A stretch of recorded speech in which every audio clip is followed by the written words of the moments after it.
جس طرح پانی کے بغیر مردہ زمین ہری بھری نہیں ہو سکتی، بالکل اسی طرح قرآن کے بغیر مردہ دل زندہ نہیں ہو سکتے۔ قرآن کن دلوں کے لیے زندگی ہے جو قرآن کی تلاوت سنتے ہیں، اس کے معنی سمجھتے ہیں اور سمجھنے کے بعد اس پر غور و فکر کرتے ہیں۔ کن فیکون، اپنے دل کو یہ جان کر تسلی دیں کہ اللہ آپ کی ہر دعا سنتا ہے۔ آپ کا کن آپ کی زندگی بدل دے گا۔ وہ آپ کے دل کو پہنچنے والے گہرے اور تیز ترین درد سے واقف ہے۔ پریشان نہ ہو، وہ آپ کو بہترین دے گا۔ اپنی ذہنی صحت کا خیال رکھنے میں یہ بھی آتا ہے کہ جو لوگ بضد ہوں، آپ کو غلط سمجھنے پر ان سے بحث نہ کی جائے اور جتنا ہو سکے کنارہ کشی اختیار کر لی جائے۔ اے اللہ، ہمیں مانگنے کا سلیقہ نہیں آتا، پھر بھی ہر روز ہاتھ پھیلائے اس یقین کے ساتھ تجھ سے مانگتے ہیں کہ تیرے سوا ہماری دعاؤں کو قبول کرنے والا کوئی نہیں۔ اے مالک، ہماری ٹوٹی پھوٹی دعاؤں کو اپنی رحمت سے قبول فرما لے، آمین۔ جب تک آپ کے ہاتھ سے خیر نکلتا رہے گا، آپ کے اوپر زوال نہیں آ سکتا۔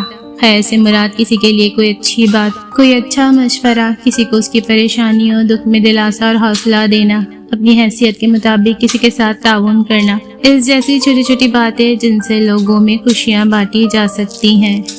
جس دن ہم نے خود کو لوگوں کی جگہ اور لوگوں کو اپنی جگہ رکھ کے دیکھنا شروع کر دیا، اس دن یہ احساس ہو جائے گا کہ ہمارے رویے اور لہجے کتنے تکلیف دہ ہیں، اس تکلیف میں کتنا درد چھپا ہوتا ہے۔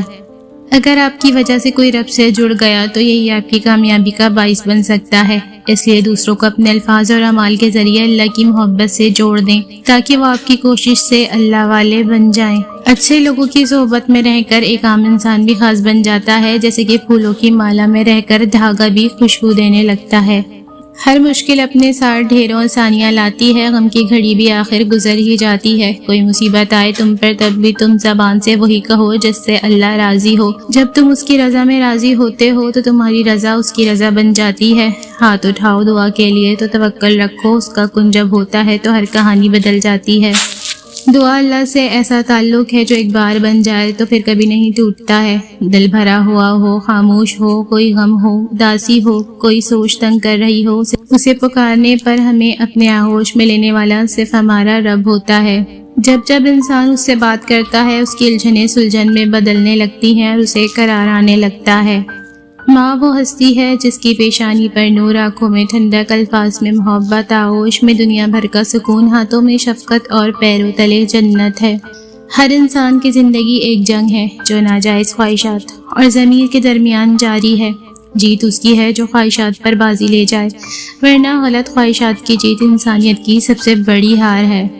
وہی لوگ انمول ہوتے ہیں جو پریشانی میں دلاسا دیتے ہیں، عقل کی بات کرتے ہیں، ہمیشہ تنہائی میں اصلاح کرتے ہیں، کوئی لالچ نہیں رکھتے۔ ایسے لوگ قیمت سے نہیں قسمت سے ملتے ہیں۔ مومن تو کثرت سے قرآن پڑھنے اور سننے والا ہوتا ہے۔ وہ اپنی زندگی کے ہر فیز میں لوگوں کے بجائے قرآن کو اپنی موٹیویشن بنانے والا ہوتا ہے۔ قرآن کا سفر آپ کی عبادت کو ہر دن بہتر کرتا ہے، آپ کے سوالوں کے جواب دیتا ہے، آپ کے ہر غم پر تسلی دیتا ہے، آپ کو رشتے نبھانا سکھاتا ہے، آپ کو مشکل وقت میں بہادر رہنا سکھاتا ہے۔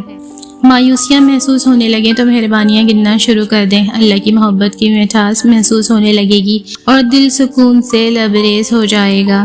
پختگی اس وقت ہوتی ہے جب کوئی آپ کو تکلیف پہنچاتا ہے اور آپ ان کی صورتحال کو سمجھنے کی کوشش کرتے ہیں اور انہیں تکلیف نہیں دیتے۔ رسول اللہ صلی اللہ علیہ وآلہ وسلم نے ارشاد فرمایا، وہ شخص جو تنہائی میں اللہ تعالیٰ کا ذکر کرتے ہوئے اللہ کے خوف سے رو پڑتا ہے، اللہ تعالیٰ اسے قیامت کے دن اپنے عرش کا سایہ عطا کریں گے۔ پتہ ہے شیطان تمہارے دل میں کب وسوسے ڈالتا ہے، جب اسے تمہارا اللہ پہ توکل کرنا پسند نہیں آتا، اور پتہ ہے اسے تمہارا توکل کرنا کب پسند نہیں آتا، جب وہ توکل اللہ کو پسند آ جاتا ہے۔ اور جانتے ہو وہ ایسا کیوں کرتا ہے؟ کیونکہ اس توکل کے بعد اللہ نے تمہارے لیے معجزے کرنے ہوتے ہیں اور ان معجزوں نے تمہیں اللہ کے قریب تر کر دینا ہوتا ہے، نہ قریب کے شیطان تمہارا سوچ بھی نہ سکے۔ گناہ کس سے نہیں ہوتا مگر اس کی بارگاہ میں بار بار رجوع، توبہ، کچھ آنسو ضرور بہا لیا کریں، یہ میرے رب کو بہت پسند ہے۔ بلکہ گناہ کے بعد توبہ عبادت ہے، جبکہ عبادت کے بعد تکبر گناہ ہے۔ اگر آپ کی زندگی میں آزمائش ہے تو سمجھ جائیں کہ آپ کو چنا جا چکا ہے، اللہ کے پیارے بندوں کی فہرست میں آپ کا شمار کیا جا چکا ہے۔ یہ آزمائش ہے، یہ تکلیفیں بلا وجہ مقدر کا حصہ نہیں ہے۔ صبر کے کڑوے گھونٹ کے بدلے تمہیں شکر کے سجدے تک لانے کا وعدہ ہے۔